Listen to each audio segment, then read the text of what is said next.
Well, hey everybody, it is great to see you today. Welcome to your online Bible study, Living Power. This is February 8th, and we are in the book of Exodus, and we are at a very special time. We are walking with the Israelites and have just been taken out of slavery.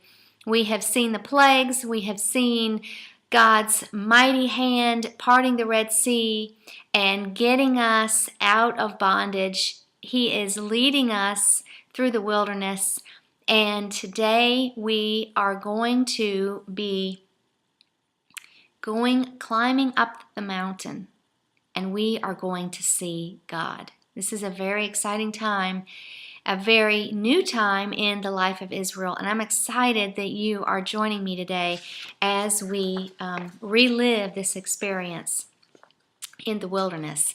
Today I have entitled the lesson Climbing the Mountain, and I'd like us to focus on Exodus 24 verse 1, where it says, "Come on up here. Come on up here to me." And the Lord is speaking that to Moses, and I believe He is speaking that to each one of us today.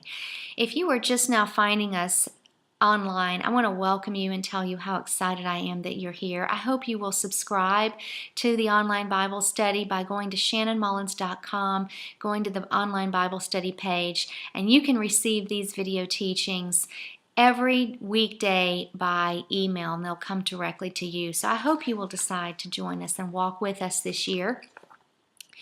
Yesterday we talked about the Ten Commandments, and we learned that God does desire us to be holy. Today we are going to see how the Israelites responded, and we are going to receive an invitation of our own to climb up the mountain and fellowship with the Lord. In our reading today, God is giving Moses a series of laws, commandments, and regulations in how these people are to live before the Lord and with one another. He's creating a new nation and laying the foundation of the nation. He is creating a people unto Himself and teaching them His ways and ultimately how to be holy. There are a couple promises today I didn't want you to miss in chapter 23. Starting with verse 20, it says, "I have prepared a place for you." Verse 21, "I will send a representative to you." Verse 22, "If you obey what He tells you, I will be on your side and will lead you in to the promised land." I just can't help but see the parallel in God sending Jesus as His representative to us, that if we believe and trust in Him, we are reconciled to God, and God then leads us into our promised land. What a blessing. What a great promise. Just a great reminder of that today. Now, in also chapter 23, verse 29, I want to show you something that is really amazing, an answer to a question that I bet you have had in your life, and I know I have had in my life. It comes to us today, chapter 3, verse 29. Now, here's the setting. Yesterday, I gave you a picture of this part of Egypt and the way God is leading them out of Israel. They're going southeast down the Sinai Peninsula, and then they're going to go back northeast a long way into the Promised Land. And if you look at that map, you probably wonder, well, there was an easier way, a shorter way that God could have directed them. I wonder why God led them down this way. Well, I want to remind us today that God has a plan for our life. He has a purpose, and He has a reason for doing things. And, God's timing in our life is perfect. He's never early. He's never late. He is always on time. And I think this has an application for our lives today, that we would just remember that whenever we are frustrated with answered prayer, maybe that's not being answered enough, we wish it would be answered quicker. Whenever we're frustrated with the events of our life, we don't think things are moving fast enough or the pace that we would like them to go, hear this reason that God gives the Israelites for the pace at which he is about to do some miraculous things and why it's so important that he does it in this way. So here as we're reading, God is telling them, I'm going to drive out the people in this land, and I'm going to help you move into this land, and I'm going to give this land to be your very own. But here in verse 29, but I will not drive them out in a single year. I'm not going to answer all of your prayers at once. I am not going to cause all of these things to happen in your life all at once, because it says, because the land would become desolate, and the wild animals that live there now would multiply and would threaten you. So the Lord is saying, I could have moved you in a different direction, Israelites, and taken you on a different path. But this is my way of protecting you. Because if I had done that the way that seems easiest, the way that seems simplest, you would have not been protected, and harm would have come to you. So trust the pace of your life as I lead you.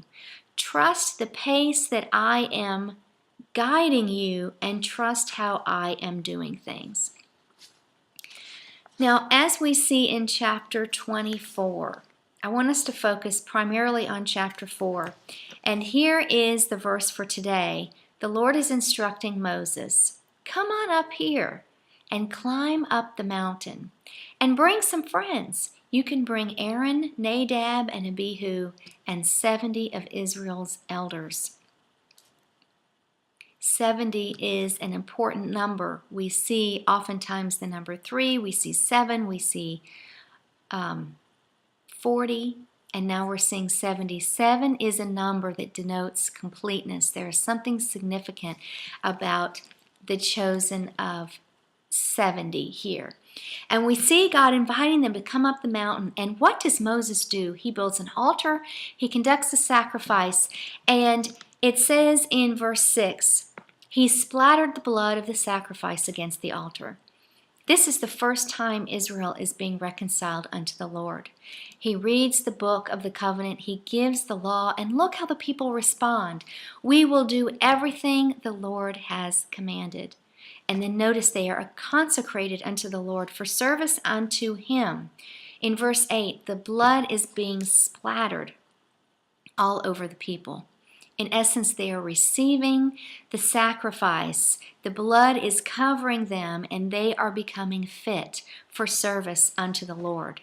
Once that happens, notice they climb up the mountain. They are able to come into the presence of the Lord.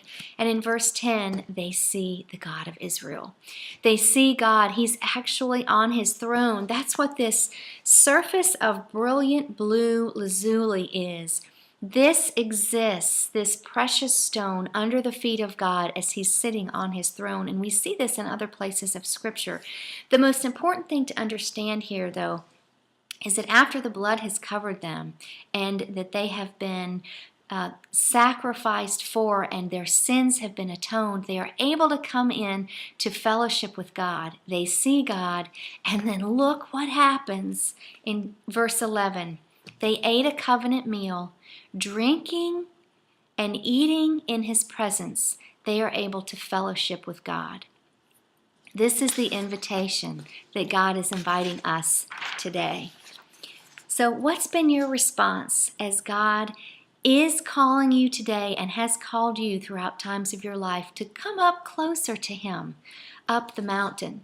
Have you responded, yes, Lord, I'm coming? Have you responded, yes, Lord, I will do everything that you have commanded? Or perhaps you feel stuck halfway up the mountain. Well, notice